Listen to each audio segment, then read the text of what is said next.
Hello, lovely listeners, and welcome to a slightly different kind of episode today. I'm Lil. And I'm Fitz. And this is Curious Cases with Knock Once for Yes. We mentioned last episode that this year we'll be mixing things up a little bit and interspersing our regular format episodes with some slightly different ones to ward off burnout, flex our creative muscles, go down lots of fun rabbit holes, and hopefully put out some slightly more regular content for you lovely lot.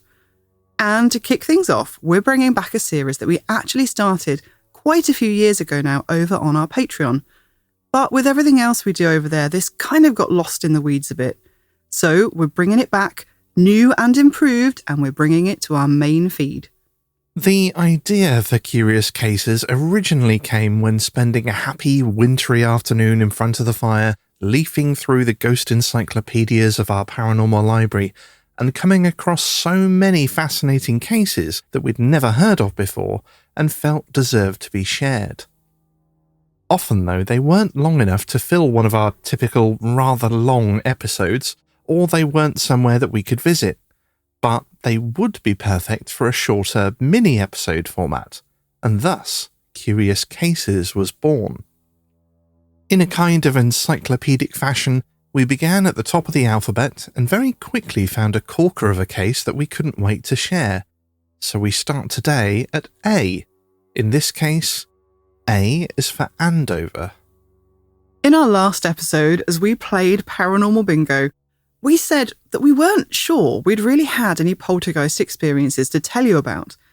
But we may have to retract that statement, bearing in mind the poltergeist research that we've done for this episode.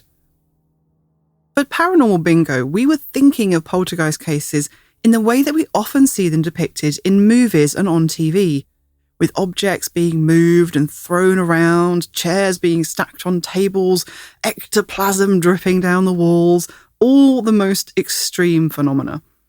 But we had completely forgotten about another type of poltergeist case, the phenomenon of so-called rapping poltergeists, even though we have researched other hauntings of this type in the past, the drummer of Tedworth being one such case. And as we scoured the indexes of our paranormal library for the most curious of cases, we were to find another, the Andover Poltergeist, a truly fascinating case, and one that would take us down a completely unexpected rabbit hole and have us running around the house with a clipboard and 5 different recording devices, knocking on the walls and furniture with shoes, broom handles and rubber mallets, much to the delight of our neighbours, I'm sure. In their groundbreaking 1960 book Poltergeists, authors and members of the Society for Psychical Research, also known as the SPR, Tony Cornell and Alan Gould, found, when analysing the leading characteristics of hundreds of poltergeist cases, that 48% of them included the phenomenon of unexplained knocks and rapping, nearly half. So definitely something that we probably should have considered last episode when we were musing aloud as to what exactly defined a poltergeist haunting. In fact, for some of these cases, knocking or rapping made up the bulk of the paranormal activity, and sometimes residents and investigators were actually able to interact with the entity or haunting, or however you think of it, by using a series of coded raps, through which entire conversations were facilitated. And one of these types of cases took place at Andover, a Hampshire town in the south of England, where another member of the SPR, Dr Barrie Colvin, tested this rapping communication to its limits. Dr Colvin, who joined the SPR in 1973 and later became a member of their council and Spontaneous Cases Committee, is also a Fellow of the Royal Society of Chemistry. And this scientific mind shows through in his experiments and report into the Andover Poltergeist.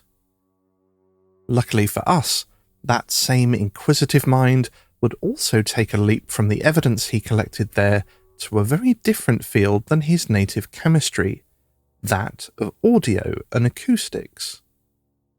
But first, let's start at the beginning, with a 60s build council house occupied without paranormal incident for the last 5 years, by a married couple and their 6 children. In April of 1974, a Hampshire local newspaper, the Andover Advertiser, ran a story about a family who appeared to be in regular contact with some kind of supernatural entity. Through a code of knocks and raps, the family had been able to converse with the unexplained phenomenon, and it was even reported to have correctly guessed the children's ages and predicted the outcome of 2 football matches. The rapping first began one quiet Easter weekend. 2 of the children, 20-year-old Maria and 12-year-old Teresa, were in their beds on Good Friday evening when they heard a faint rapping. At first, they didn't think much of it because the sounds seemed to be coming from the wall directly behind Teresa's bed, which was the wall that the terraced house shared with the next-door neighbours. Like many similar builds of the time, the terraced houses had passageways running between them to access the rear gardens, but the second story bridged over the top of the passageway to join the house next to it. It was in this section of the house, directly over the passage and abutting the neighbour's wall, that Maria and Teresa shared a bedroom. Despite the obvious, very mundane explanation that the knocking was probably coming from the house next door, the girls jokingly started talking back to the faint raps. Needless to say, they were most surprised when whoever was knocking proceeded to answer them. Thinking that their voices must be travelling through the wall, the girls lowered their voices and began asking questions in whispers that they were sure couldn't possibly be heard next door. But still, the answering raps came. In the end, the girls were speaking in such hushed tones that Maria could barely hear her sister speaking, despite sitting opposite her in the same room. But still, the rapping answered their every question. They soon established a basic yes and no answer code with whoever or whatever they were communicating with. Knock once for yes, knock twice for no, and they even introduced a third option, knock 3 times for I don't know. In this way, they started having nightly conversations with the rapping phenomenon, and the girls reported that they thought it such a fun game, they looked forward to retiring to their room each evening to see what would happen. Soon, the whole family got involved, communicating back and forth, jokingly asking the entity to predict the football results, even placing bets on sporting events based on the rapping's predictions, although, by all accounts, the results of this endeavour were mixed at best. The whole family witnessed the phenomenon, and seemed to regard the events with good-natured curiosity. In fact, even friends and neighbours outside the household experienced the rapping conversations. When the newspaper story was published on the 27th of April, SPR investigator and researcher Barrie Colvin was alerted to this intriguing case and couldn't help but see a marvellous research opportunity here. With so many witnesses, there was a good possibility that this activity wouldn't be easily debunked as a childish trick, and the fact that it occurred with such regularity meant that it could present an excellent chance to closely study a phenomenon which had been perplexing parapsychologists for decades, if not centuries.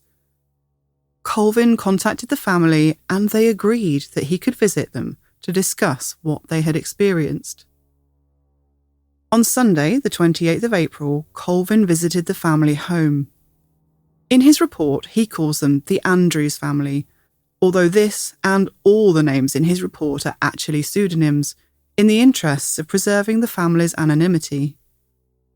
He reports that on arriving at the council-owned terrace, he found a clean and bright home and a happy family, with all members convened in the lounge, ready to share their experiences with him.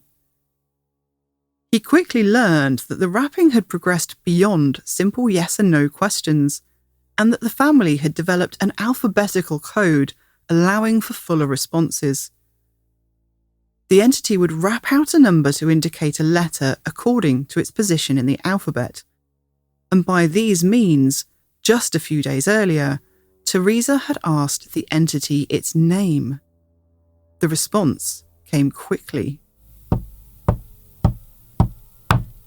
5 knocks.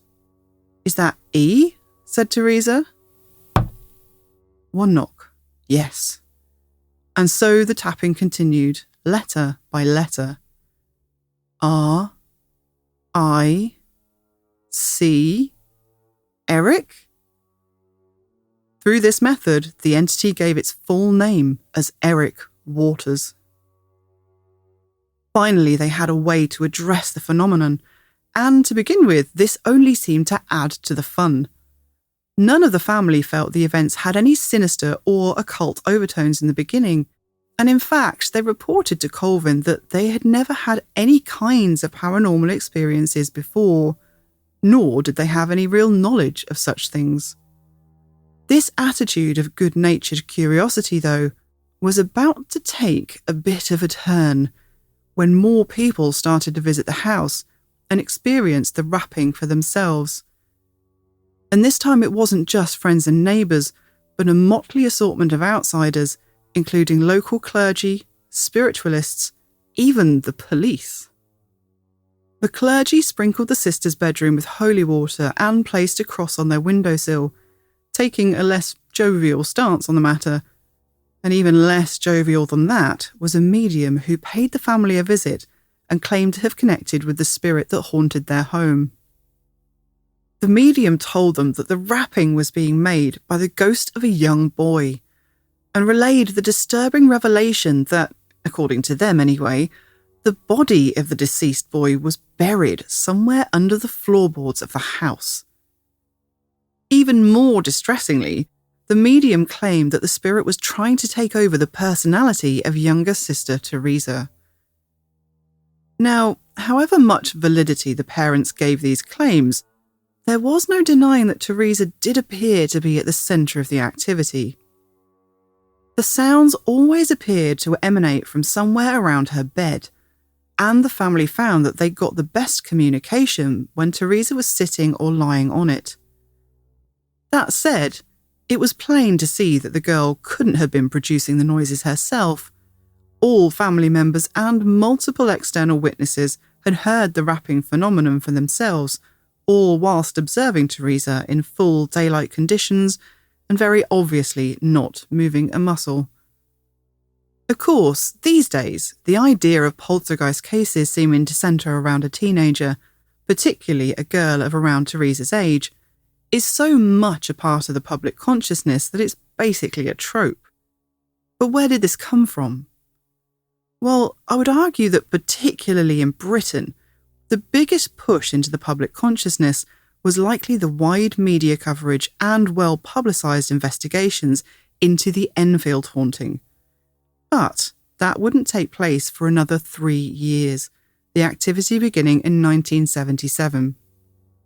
So there's a very good chance that Teresa's parents had never heard of such a concept. Nevertheless, the medium's claims had obviously rattled them.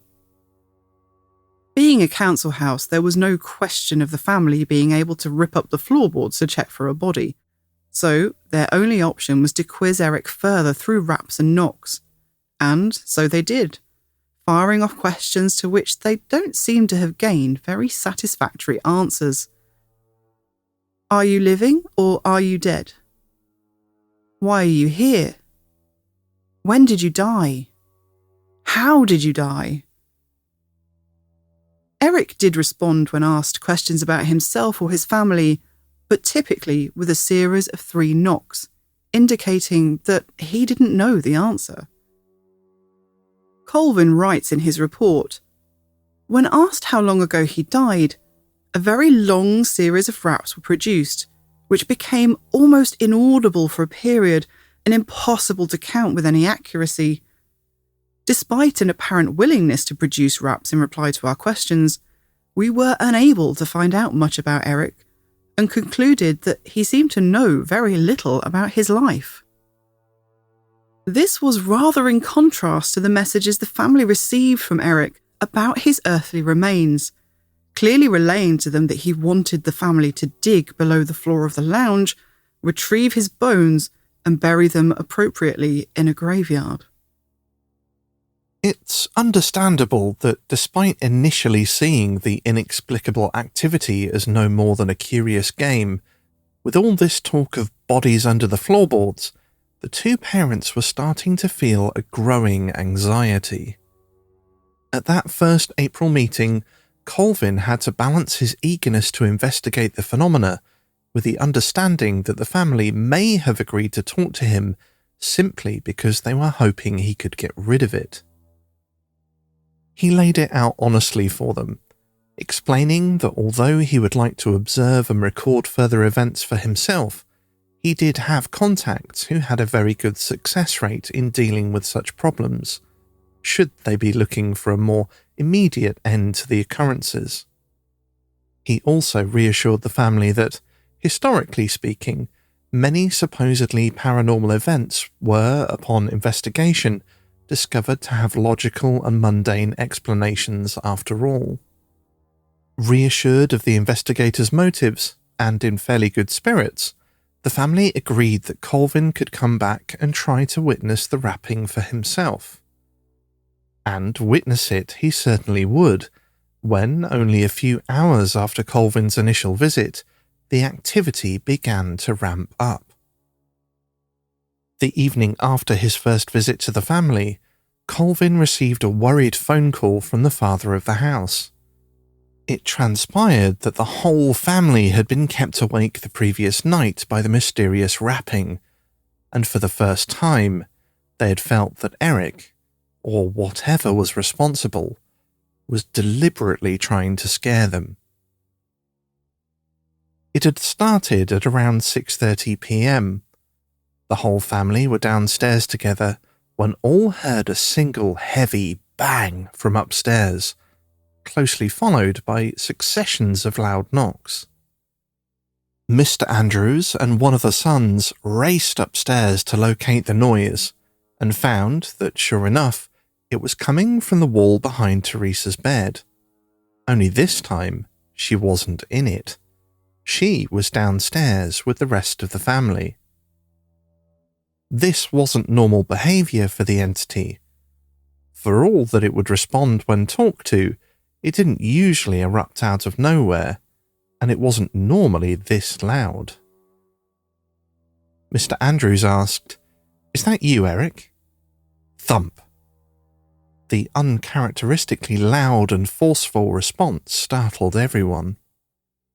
The distressing thumping continued through the night, keeping the whole family up, and would not respond to their requests for it to stop, no matter how much they pleaded. Unsurprisingly, when Colvin arrived at the house the next afternoon, he was greeted by a tired, dishevelled and concerned family that seemed much changed from the one he met only the other day. Having listened to their reports from the night before, Colvin agreed to return that evening, around 8:30, when the rapping would typically begin, hoping to hear it for himself this time. At first, he sat downstairs chatting with both parents, whilst the two sisters tried to coax Eric into conversation upstairs in their bedroom. The idea behind this was that, according to the family, Eric could be a little shy when a new visitor came to see him, and the rapping could go quiet for a time. They explained that it would be best if Colvin introduced himself gradually, so he duly followed their directions. He could hear that a conversation between the girls and answering raps had been initiated as he slowly made his way up the stairs and hovered, as instructed, just outside the bedroom. It seemed that Eric was back to his usual self and was answering the girls' questions with calm, measured knocks. Colvin noted how interesting it was that each succession of answering raps would invariably be ended with a more pronounced final knock, as though to signal the completion of that series of raps. Eventually, the girl's mother asked Eric if it was all right if Mr. Colvin came in to speak to him. The question was answered with a single rap. Yes. Entering the room, Colvin could see both girls on their beds, making no movements at all that could be creating the raps. He placed his hands on the wall that the sounds were coming from and could feel the vibrations of the knocks, but he couldn't tell from this alone whether or not they might be coming from next door. After about 15 or 20 minutes, the girls were getting tired, and their parents, not wanting to keep them up too long after the adventures of the night before, wrapped up the session saying softly, "Good night, Eric." A very soft, single knock came in return. Despite Eric seemingly behaving himself today, the parents remained a little uneasy, worried no doubt of a repeat of the night before, and growing increasingly concerned that their house was being haunted by a spirit who was growing angry about their failure to retrieve and appropriately inter his bones. They wanted to know exactly what the SPR researcher thought was going on. Well, Colvin was actually not of the opinion that they had a dead boy under their floorboards, or that the knocks were coming from the spirit of any deceased person. He ascribed to the theory that poltergeist activity was more of an unknown energy, created by the particular psychological dynamics present in the household at the time. He compared it to a similar historical case he knew of, pointing out that in that instance, no one came to any harm, and the activity naturally subsided in its own time. By the end of the evening, the family were left reassured that maybe nothing sinister was afoot after all, and Colvin was left with one thought forefront in his mind. He needed to establish if the rapping was coming from next door. 2 days later, Colvin returned and asked Mr. and Mrs. Andrews for their assistance in trying to discover whether or not there was a possibility that the activity was the result of nothing more than a prankster knocking on the other side of their neighbour's wall.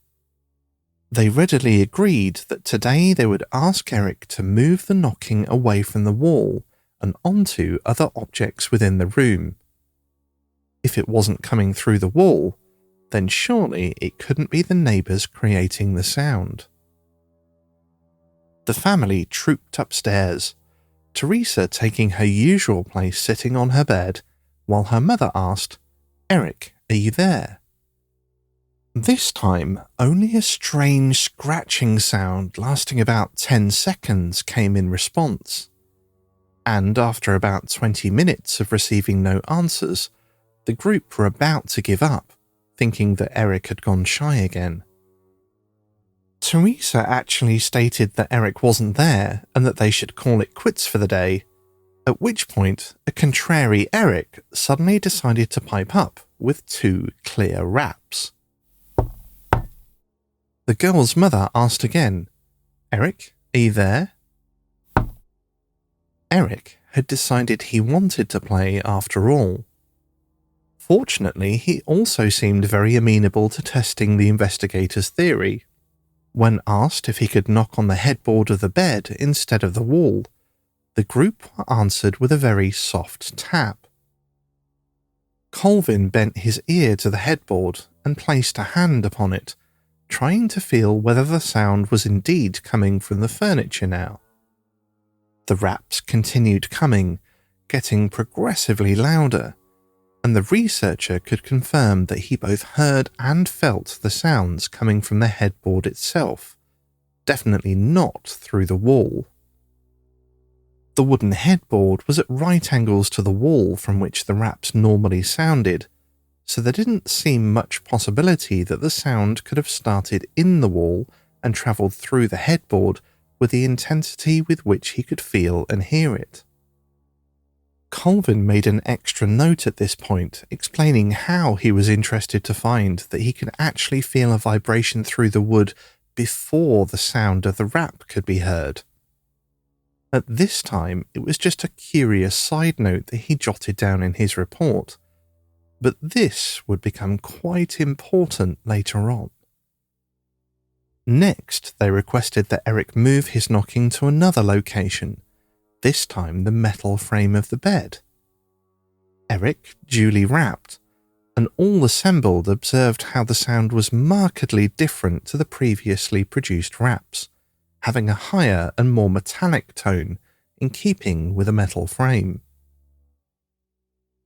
By this point, Colvin had observed the family closely and had seen with a clear view and well-lit conditions that there was no obvious way that any of them could have been making the noises themselves, short of having mechanics rigged within the walls and furniture, especially after the entity had positively responded to his requests to move around the various bits of furniture. He was also fairly certain that this meant there was no way that the next-door neighbours were causing the sounds. But further, even more convincing evidence of this would be forthcoming. In fact, Eric had been so obliging and well-natured that it must have been quite a surprise for Colvin when 2 days later he received another worried phone call from the family, reporting that they'd once again become unnerved by loud and uncharacteristic knocking. This time it had apparently become so loud that it could be heard all around the housing estate, and had caused nearby residents to come out of their homes to see what was happening. On the investigators' next visit on the 5th of May, it transpired that, in fact, the communication of the evening before had started innocently enough, with a typical good-humoured back and forth between Teresa and the entity. However, things took a turn when Eric brought up once again the matter of his bones. Whether this sparked some annoyance or fear in Teresa's father and he lashed out in response, or whether he was simply testing the entity's limits, is not clear, but for whatever reason, this seemed to put the man on the offensive, and he started accusing Eric of being a liar. "Are you there, Eric?" No answer. "I think you've gone away." No answer. "I don't think you ever really existed." A single loud thump came in response to this accusation. "Eric, I don't believe that you were ever a real person." Thump. "I think you're a liar, Eric." The volley of loud thumping that followed this exchange went on for an hour, and no amount of pleading for it to stop made any difference. Eric was angry. The family got no sleep that night. Even after it had finally subsided, they all lay fitfully, restlessly, expecting it to erupt once more. You might think that after this distressing development, the children's father wouldn't want to provoke Eric again. But oddly, he sporadically continued to do so, including whilst Colvin was present, and despite it visibly upsetting the girls and his wife.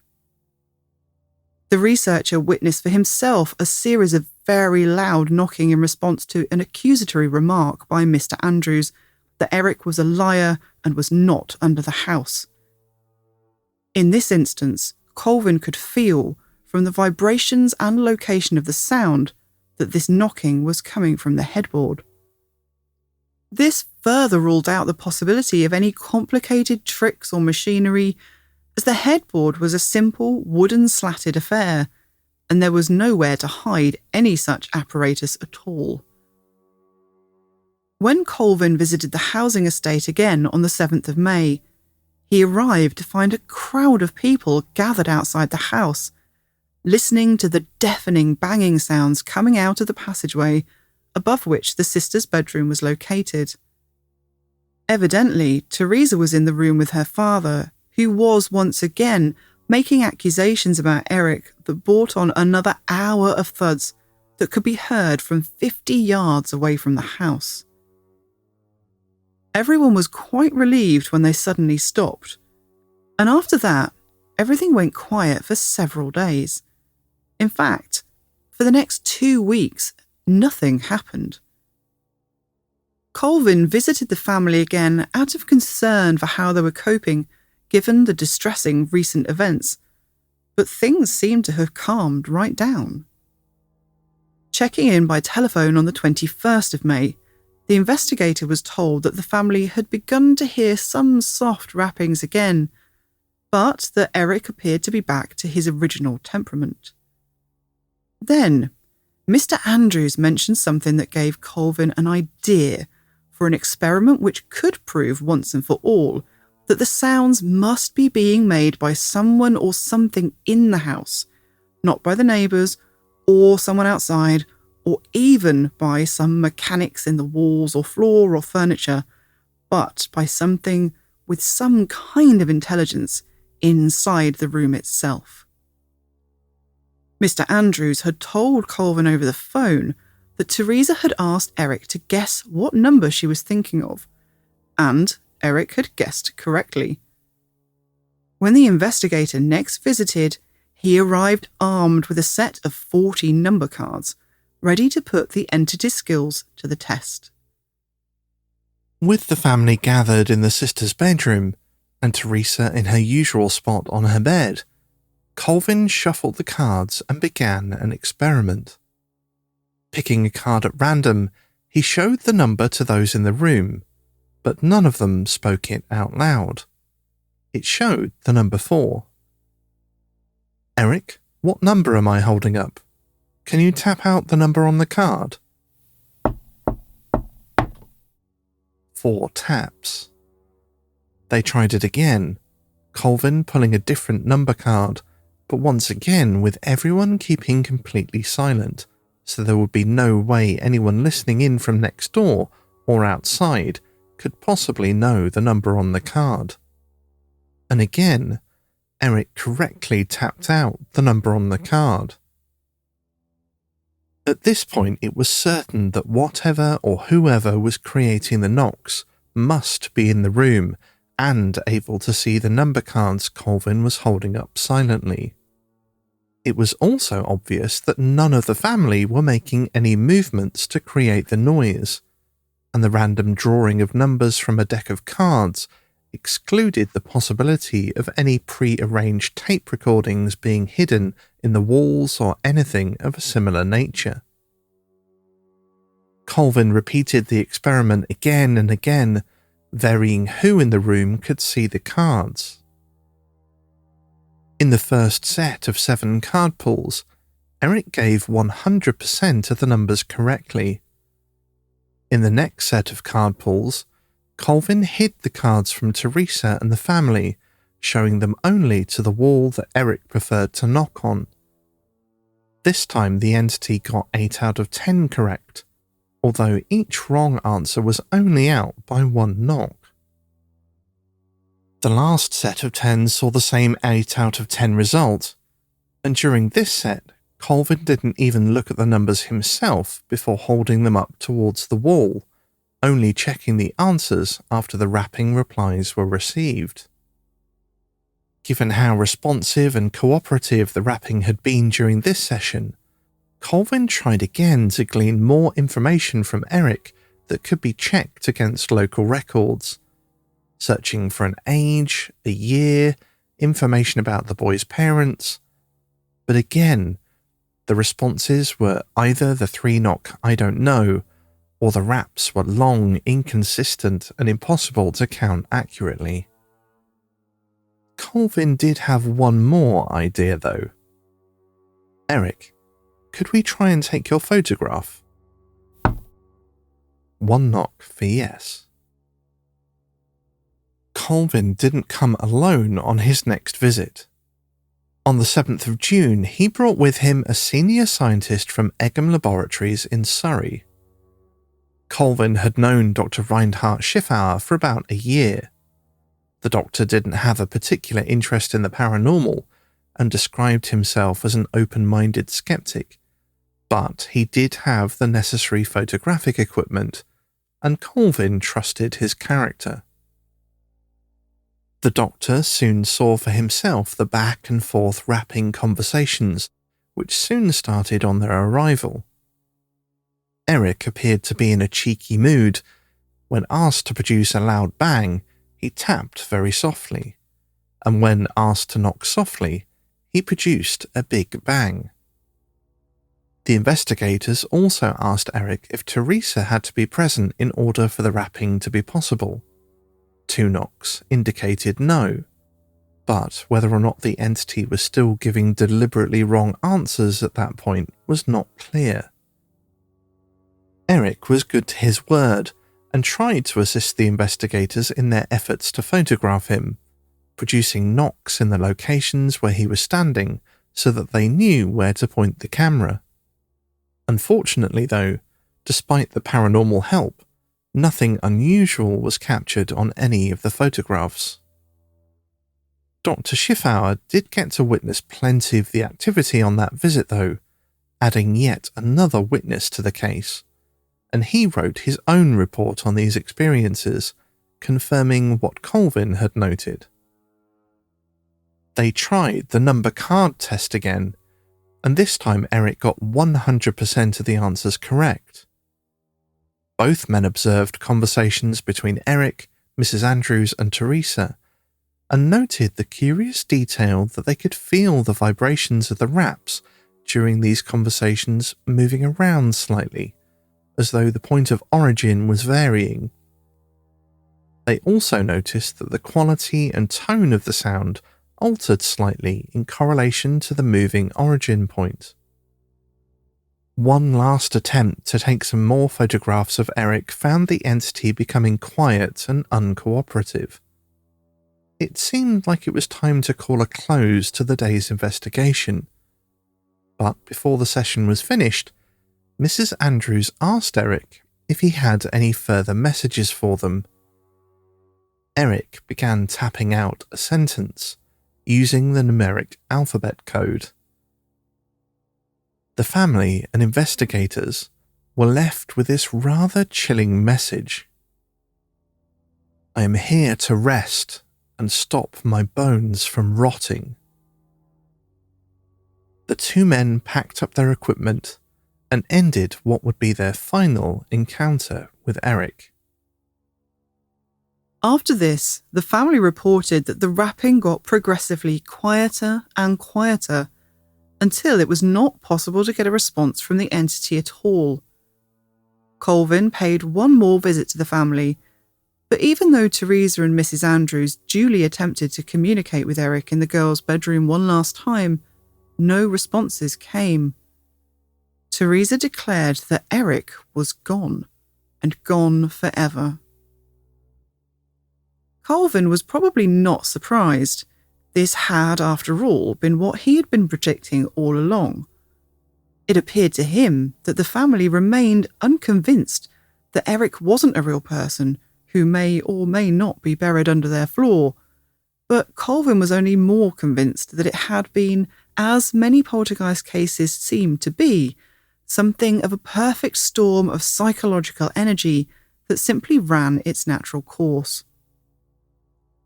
Of course, for the investigator, the work had only just begun. Now he had to dig into the local archives, interview residents, and search plans of the area to see if any of the limited information Eric had given them could be tied to a real person. As it turned out, the surname of Waters was indeed a common name for the local area, and there were 2 separate families for which records dated back to the 17th century. However, despite interviewing members of these families still living in Andover and consulting a local historian, no one recognised an Eric anywhere in their Waters family tree. Appeals through a local newspaper and consulting the register of births and deaths didn't turn up an Eric Waters either. Although there were 2 boys born to separate couples named Waters in 1878 and 1897 respectively, where the names of the children had not been recorded at the time of registration. Could one of them have been named Eric? Sadly, that information is lost to time. As we established earlier, the house itself had no real history to speak of, having only been built in the 1960s, and the Andrews themselves occupying the house for the 5 years preceding the start of events in 1974. There wasn't even much known history on the land the house was built on. It was recorded as having been a wasteland and then a caravan site from 1946 to 1960, with occasional occupation by traveller families in between. A local historian offered up a murder that took place not far from the house, but the victim was unnamed, and there were no other details linking the tragedy to the Andrew family's haunting. The origins of Eric, and whether or not his bones lay under the floorboards of the terraced council house, would, it seems, remain a mystery. And although our retelling of the curious case of the Andover Poltergeist is drawing to a close today, that wasn't quite the end of the story, because the recordings of knocking that Colvin took at the house went on to play a big role in some really weird and interesting research that the investigator did in the following years. And we're going to be telling you all about that and our own experiments testing his theory in the next episode, part 2 of our Curious Cases mini-series. But we're not going to leave you quite yet, because this really was a most curious of cases, and we think it deserves a bit of a further discussion. So Fitz, what are your thoughts on this? Are we dealing with a dead boy under the floorboards? Are we dealing with something else? What do you think about the family's reaction and the way that Barrie Colvin dealt with it? I think that this probably wasn't the disembodied essence of a dead boy under the floorboards. I'm going to go with Barrie Colvin on this one. I think he was probably quite spot on there. It really does seem to me that the biggest selling point for that for me was the fact that the responses didn't seem to come when they were asking for details that perhaps it should have known. It was just, I don't know. But it was still responding to them. And all of the information that Eric could give them about himself and his life really seemed to have been seeded by that one visit from a medium who just came up with this backstory and came out with it and said to the family, okay, well, it's the spirit of a dead boy and it's under your floorboard. But nothing, it never went any further than that.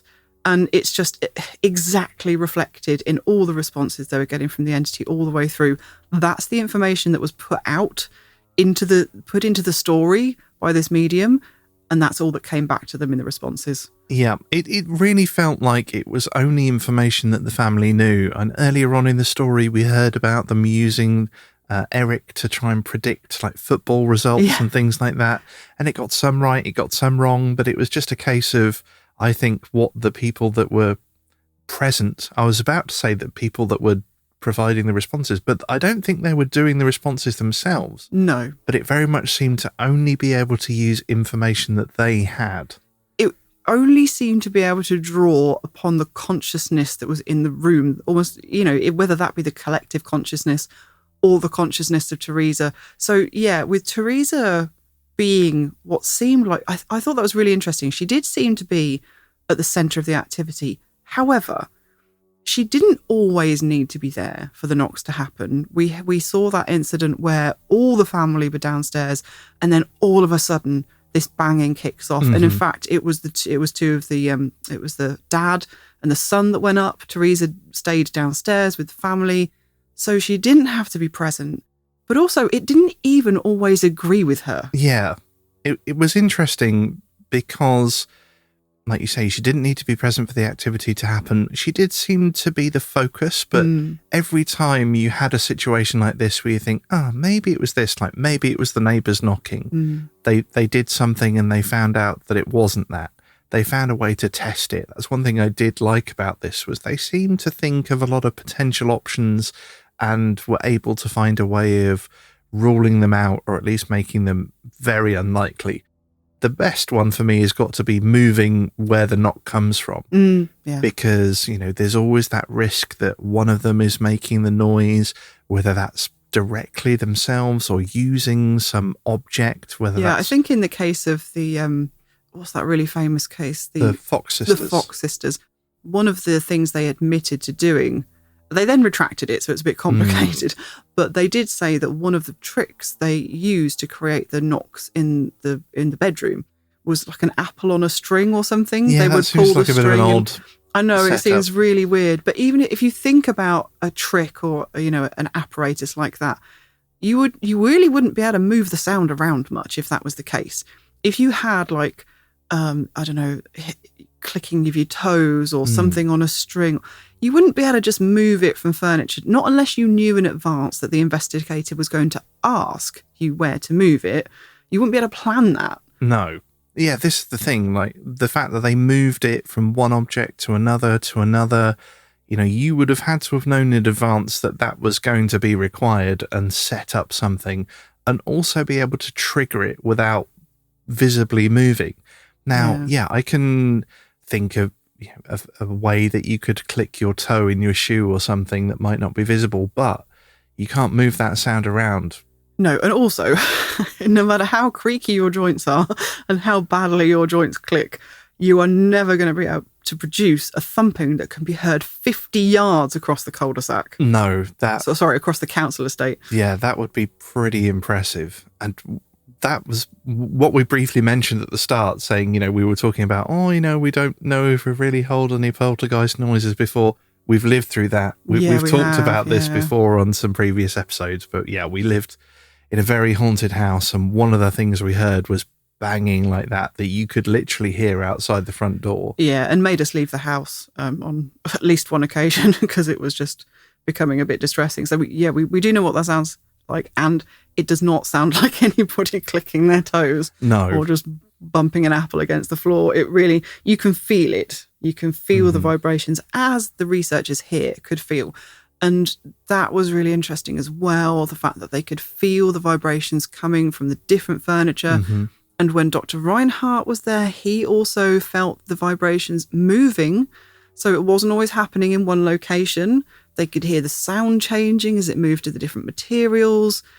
It's just, there's no logical explanation. No. Well, I'm never going to say there is no logical explanation. All I can say is, I can't think of one. And obviously that doesn't mean there isn't one, just that it seems like they were quite thorough in looking into potential options and being able to discount them through experiment, which is really cool.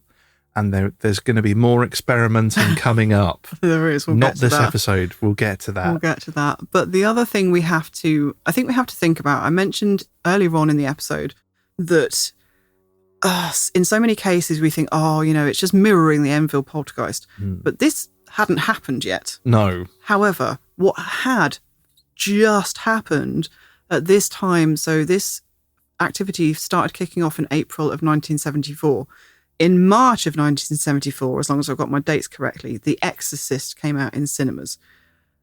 Now, that may not be connected at all, but I think we just need to mention that it will have meant that even if it's just in the wider public consciousness, poltergeists and ghosts and hauntings and things like that were kind of out there. It was in the newspapers. It was very controversial.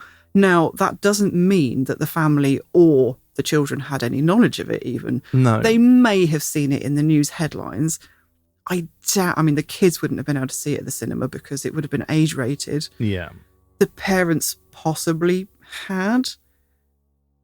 But I would think that if that had influenced their ideas or thinking in any way, I would have thought they'd be more worried about the activity. Yeah, it seemed off very chatty and jolly to start with. It was all a big game.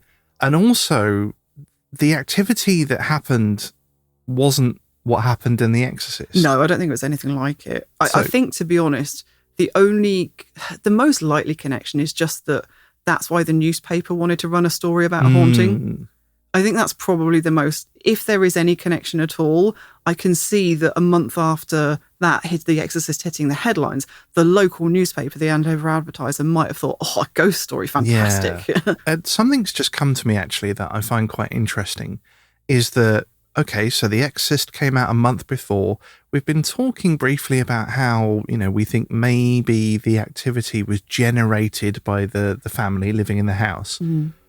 Was that boosted by the general public thinking about spooky things? Yeah, I was kind of coming to the same thought as you were saying it. This is what I'm wondering. Like, did it create a perfect story? We see it other times, don't we? Like during the World War One, there was this kind of, I mean, I know that's slightly different because there was so much loss and grief. People were going to spiritualists to, you know, try and reach out to lost loved ones and things like that. So that did have a different angle, but there have been periods like that in history where there just seems to be just a rise in these strange cases. And the 70s was one of them. I mean, then you've got the Enfield. We've got another case we're going to talk about in another episode that was, I think it was the 60s actually, but a similar time and a similar, you know, teenaged and adolescent. So yeah, I've got to wonder, was there something in the public consciousness that's just kind of almost putting that energy out there, creating this kind of pot of energy to draw from to create these things? Well, and I think that might be what The Exorcist has done. Just it's got it all into the public consciousness, so people are thinking about it. It's generating this kind of spooky energy that's channeled. Yeah. And then when it kind of fades from the public consciousness, even though the family is still interested, Colvin's still there trying to investigate, the sort of power that's come from, has passed. Yeah, like the national consciousness that was all riled up over the controversy of The Exorcist has kind of flowed. Like something else has hit the newspapers, the consciousness has moved on to something, and the power behind it's just kind of ebbed away.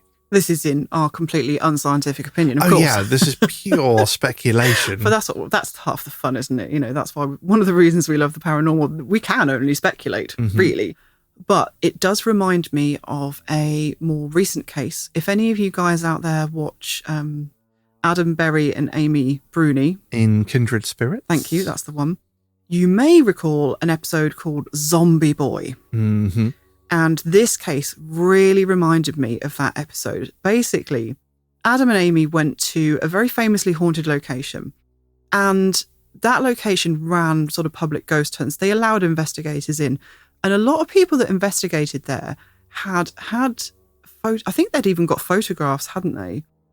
Pictures of this weird looking entity that they called Zombie Boy. They'd had all these encounters with this spirit, for want of a, but you know, or whatever they wanted to call it, and interactions with it. And they called it Zombie Boy, I think, because of how it appeared in photographs in a mirror, if I remember correctly. So they kind of went in to try and figure out what was going on here, because it wasn't really part of the history of the house. It didn't seem to be tied to anything. And they had a sneaking suspicion that it had kind of been created by lots of investigators going in and expecting to interact with this entity called Zombie Boy. Yeah. So they did a little experiment. And as well as interacting with Zombie Boy, they created a backstory for him. Yeah, and this wasn't that they imagined it. Like, they literally sat down and like, right, we're going to try and create a story and see if that then begins to be the story that investigators get back when they investigate the location. So they deliberately fed this. They got it like a notepad and pencil. They jotted down Zombie Boy's history. Gave him like a family tree. Yeah, that he was killed by a horse and he lived during the Civil War.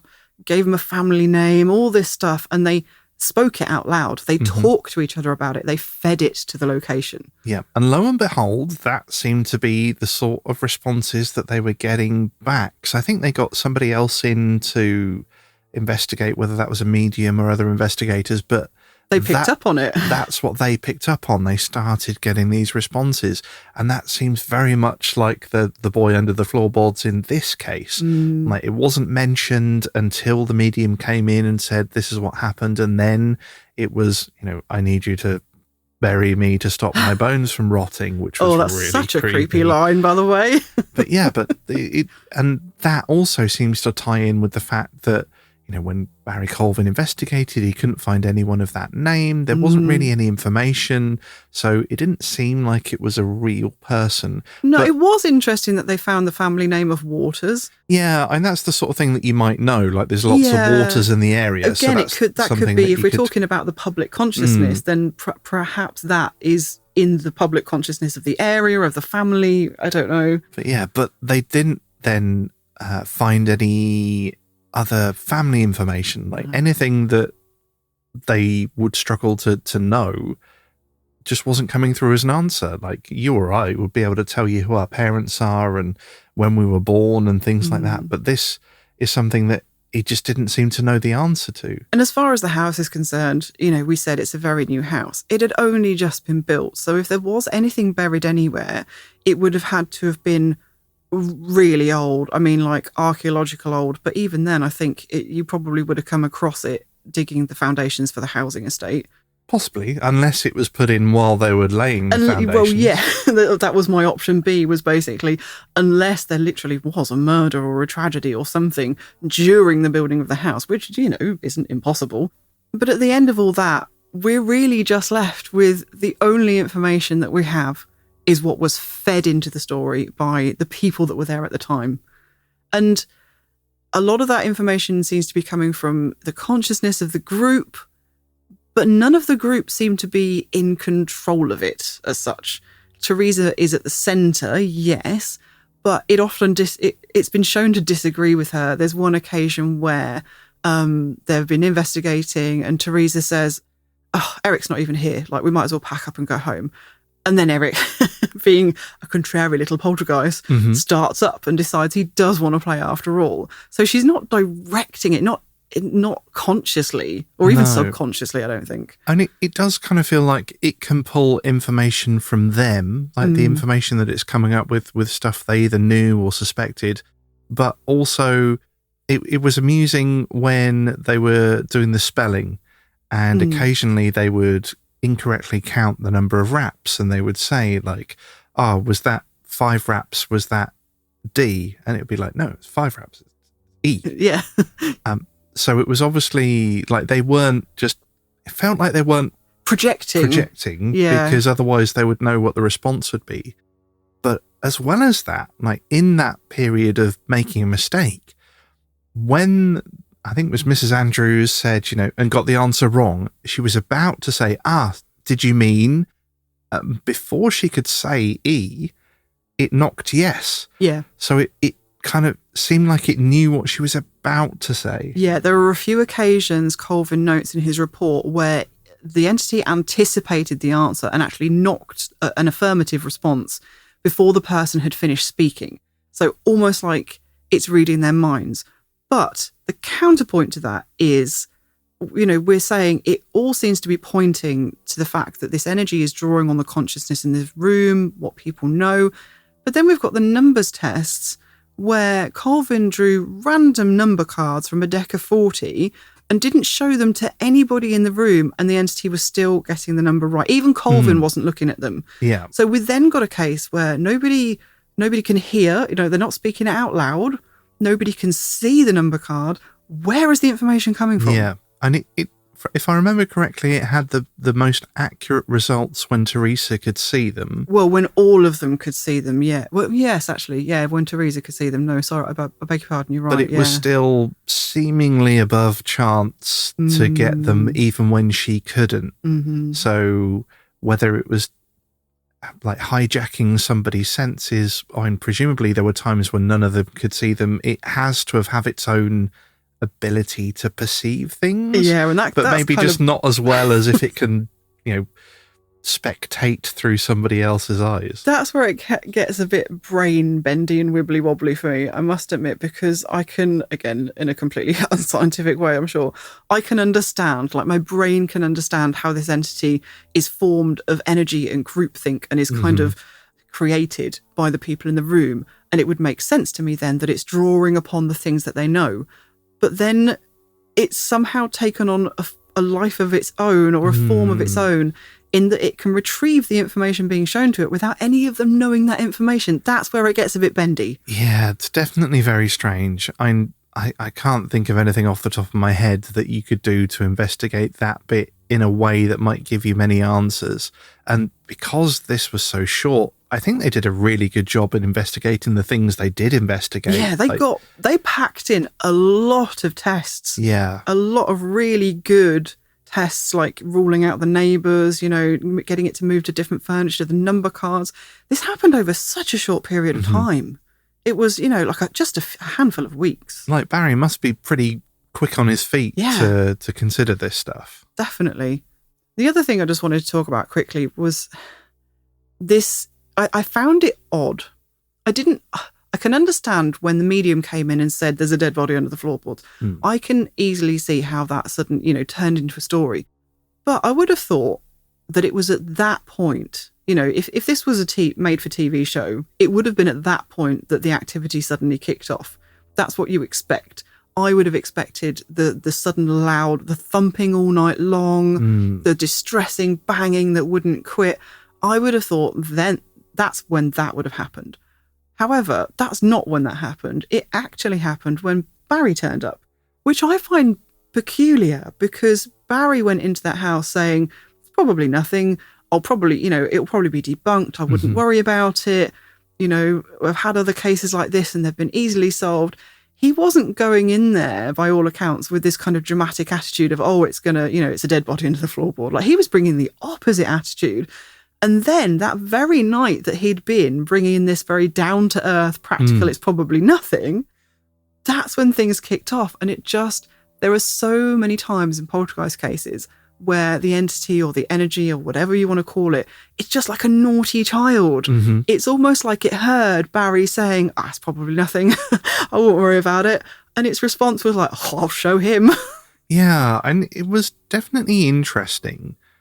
But, of course, when he goes to investigate the next day, it's all calm and friendly again. And very communicative, amenable to doing lots of different tests.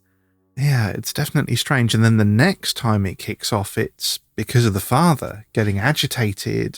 And that's an odd one to me. I can kind of see how that would happen once, because I think, when people just don't understand what's going on and they're becoming a bit worried and afraid, we all, as human beings, we lash out.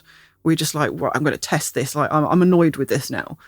And I can see why it would happen once, and it kind of makes perfect sense that Eric would just kick off and start hammering things, because when somebody says, I don't believe you, that's what you do, isn't it? But it does seem odd to me that he kept doing it. Yeah, it felt weird. Like it felt out of character. Well, I mean, I can't speak to the character of these people. Obviously, we don't know them, but the family before that had been so calm and just like good-natured about it. Yeah, it was all a joke and it was fun. And they'd had that one night where things kicked off.